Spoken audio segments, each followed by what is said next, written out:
अच्छा सुनो, सब्सक्राइब करते वक्त ना घंटी बजा देना ताकि जब मैं ऑनलाइन आऊँ तो तुम्हारे फोन की भी नमस्कार दोस्तों, आप सभी का स्वागत है हमारे YouTube चैनल पर। तो आज हम बात करेंगे UP DElEd BTC admission 2024 latest update के बारे में। तो आज की तारीख है 27 सितंबर 2024। तो आज की जो बड़ी खुशखबरी है, जो भी सारे पोर्टल्स हैं उसको ऑन कर दिया गया है।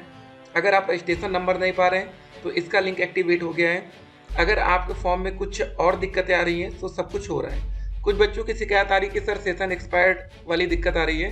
यहाँ पर देख सकते हैं आप लोग के कुछ कमेंट्स को हमने यहाँ पर पिक किया है। और जैसे कि हमने आपसे बोला था कि हर एक बच्चे के कमेंट्स पर अलग अलग वीडियो बनेगी, तो उसका सिलसिला जारी रहेगा। थोड़ा समय लग रहा है, ठीक है, तो उसके लिए हम क्षमा चाहते हैं। यहाँ पर बड़ा सा आपके लिए सॉरी दोस्तों, ठीक है। तो चलिए पहले आपका एक कमेंट जो है उसको देखते हैं। गवर्नमेंट जॉब के साथ डीएलएड कर सकते हैं क्या? देखिए एक बात याद रखिएगा, डीएलएड रेगुलर कोर्स है और जब आप डीएलएड में एडमिशन लेंगे तो आपको एक शपथ पत्र देना पड़ता है, जहाँ पर क्लियर मेंशन होता है कि जब हम डीएलएड कर रहे हैं तो उसके साथ कोई अन्य कोर्स नहीं कर रहे हैं, और डीएलएड करते करते ना तो हमने सरकारी या प्राइवेट नौकरी कर रहे हैं, ठीक है। अगर आप चुपके से प्राइवेट पढ़ाना चाहें तो वो शायद चल जाए, लेकिन गवर्नमेंट वाला मैटर फंस सकता है, ठीक है, इसको ध्यान दीजिएगा। सर काउंसलिंग के बिना डायरेक्ट एडमिशन ले सकते हैं? जी हाँ, ऐसा विकल्प होता है। आप काउंसलिंग मत कराइए। अगर दिक्कत पता कहाँ पर आ जाएगी, मान लीजिए कि अगर आपके घर के पास कोई कॉलेज है, ठीक है, वहाँ पर 100 सीट्स हैं या 50 हैं, अगर वो ऑनलाइन ही फिल हो गई, कंप्लीट फुल हो गई, तब आप क्या करेंगे? या कॉलेज वाले 5-10 सीटें बचती है ना, तो उसको मनमानी रेट में फिर बेचने लगते हैं। जी हाँ, एक तरह से बिजनेस होता है, धंधा ही होता है। जो 41,000 आपकी फीस लगती है, आपको 41 के बदले हो सकता है कि 60,000 की पेमेंट मांगी जाए, एक साल का हो सकता है 50,000 मांगा जाए। देखिए इतना मैटर रहता है ना, आप देना हो दीजिए, नहीं तो वो कहेंगे ठीक है जहाँ मन करे वहाँ एडमिशन कराइए, ठीक है, क्योंकि हर कॉलेज वाले चाहते हैं कि भैया उनके जान पहचान जुगाड़ वालों का हो। सर अदर स्टेट वाले फॉर्म फिल कर सकते हैं? बिल्कुल यार, जल्दी से जल्दी करिए ना आप लोग जब डोमिसाइल को ऑप्शन आएगा, यहाँ पर देखिए, ये डोमिसाइल दिख रहा है ना, यहाँ पर सिलेक्ट करेंगे यूपी, या आता है अदर देन यूपी, तो आप अदर देन यूपी के साथ जाएंगे, ठीक है। अगला कमेंट देखते हैं। सर मेरे 2 साल का गैप हो गया, क्या इशू बन सकता है? बिल्कुल इशू नहीं बनेगा, फॉर्म फिल करिए, ठीक है। किसी का 2 साल का, किसी का 3 साल का है। देखिए होता क्या है, आफ्टर ग्रेजुएशन बच्चे सोचते हैं चलो कहीं और हम लोग देखते हैं, ठीक है, तो ये सब नॉर्मल चीज़ें, कोई दिक्कत नहीं होगी यहाँ पर। सर मेरे पास ईडब्ल्यूएस सर्टिफिकेट है, तो मैंने फॉर्म भरते समय ईडब्ल्यूएस कैटेगरी डाला, बट मेरे पास कास्ट सर्टिफिकेट नहीं है। कोई प्रॉब्लम नहीं होगी, आपने ईडब्ल्यूएस डाला तो आपके पास ईडब्ल्यूएस का सर्टिफिकेट होना चाहिए। अगर कोई बच्चा ओबीसी डाला तो ओबीसी सर्टिफिकेट, एससी डाला तो एससी का, ठीक है, ये कास्ट में आता है, तो इसको ध्यान में रखिएगा। गलती पता क्या क्या होती है, मान लीजिए आप ओबीसी कैटेगरी के हैं, आप जानते हैं, लेकिन जब आप उसका सर्टिफिकेट निकलवाते नहीं हैं तो फिर वो ओबीसी नहीं माना जाएगा ना, ठीक है ना, तो ये मैटर आता है। तो यूपी डीएलएड 2024 कैंडिडेट लॉगिन आप यहाँ पर देख सकते हैं। फॉरगेट रजिस्ट्रेशन नंबर, तो यहाँ पर रजिस्ट्रेशन नंबर अगर आप भूल गए तो इस पर फॉरगेट पर क्लिक करेंगे तो आपके सामने एक ऐसा विकल्प आएगा, यहाँ पर आपको अपना नाम, माता जी का नाम, डेट ऑफ बर्थ, फॉर्म भरते समय जो मोबाइल नंबर डाला तो वो नंबर यहाँ पर डालना, याद रखिएगा। अगर यहाँ पर नंबर दोनों चेंज करेंगे तो दिक्कत आएगी। और एक बात और, जो कैंडिडेट का नाम हो, जैसे मान लीजिए आपने नाम डाला SURAJ सूरज SINGH, ये डाला है, लेकिन अगर दोस्त यहाँ पर जब इस जगह यहाँ पर फिल कर रहे हैं, अगर आपने यहाँ पर SURAJ कर दें और सिंह नहीं डालेंगे तो भी एक्सेप्ट नहीं होगा। जो डाला था या SNGH कर दे तो भी नहीं होगा, क्योंकि आई नहीं लिखे, तो सेम टू सेम होना चाहिए, ठीक है। तो आपको बता दे रहे हैं कि कौन कौन से डॉक्यूमेंट्स अभी आप लोग तुरंत रखवा लीजिए, नहीं तो आपका एडमिशन कैंसिल होने तक की नौबत आ सकती है। पहला, ठीक है, डोमिसाइल, ठीक है, फॉर्म भरने की लास्ट डेट है 9 अक्टूबर। अगर 9 अक्टूबर से पहले डोमिसाइल आपका नहीं बनता तो आप दिक्कत में आ सकते हैं। दूसरा है कैटेगरी, ठीक है, आपने डाल तो दिया ईडब्ल्यू सर्टिफिकेट का, हम ईडब्ल्यूएस में आते हैं, आपके पास सर्टिफिकेट ही नहीं बना है तो फिर कैसे आ पाएंगे, ठीक है। जिनके पास बिल्कुल नहीं बना है उनके लिए ज़्यादा दिक्कत आ जाती है, याद रखिएगा। कुछ ऐसे बच्चे होंगे जिनका बना ही नहीं है, भूल गए होगा, कहीं इधर उधर खो गया होगा, 10 साल पुराना, 20 साल पुराना, उनके लिए ज़्यादा दिक्कत है।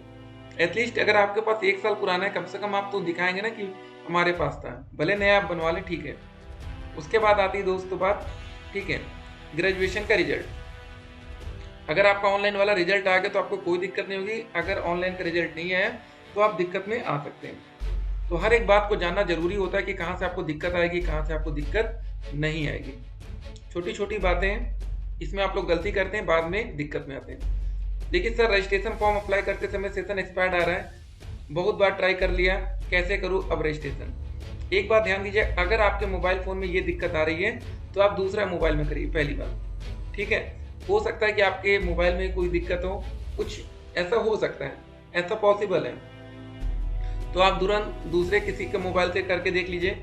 अगर आप लैपटॉप में कर रहे हैं तो ब्राउजर चेंज कर दीजिए, ठीक है ना, तो होगा, ऐसा नहीं है। और बच्चों का हो रहा तो आपका भी होना चाहिए। हमने भी ट्राई किया था बीच बीच में, वेबसाइट ठीक चल रही, कभी हो सकता है डाउन हो जाए, लेकिन हर 1 घंटे के बाद आप चेक करिए, ठीक है। अब रजिस्ट्रेशन नंबर फॉरगेट वाला विकल्प आ गया, तो आप हम तो कहेंगे हर 15-15 मिनट में चेक कर सकते हैं। हमने कमेंट बॉक्स में लिंक भी दिया है, वहां से भी आप लगातार प्रयास करेंगे, ठीक है। तो फिलहाल रजिस्ट्रेशन नंबर भूल गए या ओटीपी नहीं आया तो फॉरगेट पर क्लिक करके इसको मंगा लेंगे। आवेदन करते समय आपका हाई स्कूल का रिजल्ट लग रहा है, 12वीं का, ग्रेजुएशन का लग रहा है, ठीक है। ये सारे रिजल्ट आपके लगने वाले। काउंसलिंग के समय कौन कौन सा डॉक्यूमेंट लगेगा, तो काउंसलिंग के समय दोस्तों ऑनलाइन काउंसलिंग होती है, जहां पर आपका खाली स्टेट रैंक देखा जाएगा, स्टेट रैंक के हिसाब से आप पार्टिसिपेट करेंगे, ठीक है। उसके बाद एडमिशन के समय दोस्तों आपका कैरेक्टर सर्टिफिकेट, टीसी, ठीक है, प्रोविजनल, ग्रेजुएशन का देखिए, अगर आपकी डिग्री आ गई है तो प्रोविजनल की जरूरत नहीं पड़ेगी, लेकिन डिग्री नहीं है तो प्रोविजनल बनवा लेंगे। उसके बाद हेल्थ सर्टिफिकेट सिर्फ डाइट वाले केस में मान्य होगा, ठीक है, बाकी जगह कॉलेज वाले ऐसे ही ले लेते हैं। और एक शपथ पत्र आपका लगने वाला है, शपथ पत्र ही सबसे इम्पोर्टेंट होता है, क्योंकि कल को उसमें एक बात और लिखी रहती है कि अगर कॉलेज वाले आपका एडमिशन निरस्त करते हैं, अगर आपने फॉर्म भरते समय गलत जानकारी दी है, तो आप इस मामले को आगे न्यायालय में चैलेंज नहीं करेंगे, कोर्ट में चैलेंज नहीं करेंगे, ठीक है। ये लोग भैया बचने के लिए ना पूरा प्लानिंग करके रखते हैं।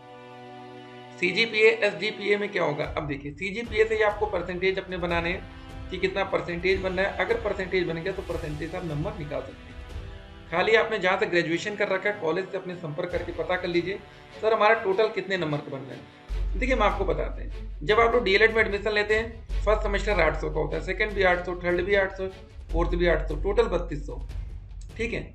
तो कल को इसमें ग्रेडिंग पॉइंट आ जाएगा, तब भी तो हमारा 800 3200 रहेगा ना, ये बात, ठीक है। तो कॉलेज वाले टीचर को जानकारी होनी चाहिए कितने सब्जेक्ट हैं। जब आप लोग पेपर देने जाते हैं कि 100 नंबर का पेपर था, प्रैक्टिकल 50 का है, सारे नंबर जोड़ लीजिए सेमेस्टर वाइज। हम कह रहे हैं चलिए आप भूल सकते हैं, लेकिन आपके कॉलेज के टीचर को तो याद होगा ना। तो इतनी बेसिक जानकारी अगर आपके पास नहीं है तो फिर दिक्कत में आ सकते हैं, ठीक है। तो इन सब बातों का ध्यान रखकर फॉर्म को कंप्लीट करिए, कोई दिक्कत होगा तो कमेंट करिए। बाकी ठीक है, जो मेरिट जाएगी चलिए अब उस पर डिस्कशन कर लें वीडियो को लास्ट में, सरकारी कॉलेज या प्राइवेट कॉलेज, ठीक है। तो सरकारी, जिसको हम लोग बोलते हैं क्या, डाइट, बहुत सुनते होंगे आप लोग डाइट के बारे में, और दूसरा होता है प्राइवेट, ठीक है, निजी कॉलेज। तो जो सरकारी कॉलेज की, ठीक है, कट ऑफ जा सकती है, जनरल कैटेगरी में 230 से स्टार्ट हो सकती है 240 प्लस, ईडब्ल्यूएस और ओबीसी में 225 से लेके 235 प्लस, एससी कैटेगरी में 215 से लेके 225 प्लस, एसटी में 200 प्लस, पीएच में और अन्य कैटेगरी में 200 प्लस रहने वाली, ठीक है। तो सरकारी कॉलेज वाली थोड़ी सी दिक्कत आएगी। और सारे डॉक्यूमेंट्स अगर आपके तैयार नहीं है तो तैयार करा लीजिएगा, क्योंकि ऑनलाइन काउंसलिंग के समय 5000 चॉइस फिलिंग के लगते हैं, 5000 रुपये कॉलेज लॉक करने के लिए, टोटल 10,000। अगर मान लीजिए आपने फॉर्म भरते समय गलतियां की हैं तो उस स्थिति में आपका ये 10,000 रुपये डूब सकता है। अभी आप लोग सोच रहे हो कि हमने 700 रुपये फॉर्म में भर दिया, कोई कह रहा होगा हमने 500 लगा दिया, ठीक है। तो ये सब बातें ध्यान में रखना है। चलिए दोस्तों, मिलेंगे एक और वीडियो में, तब तक के लिए स्टे कनेक्टेड।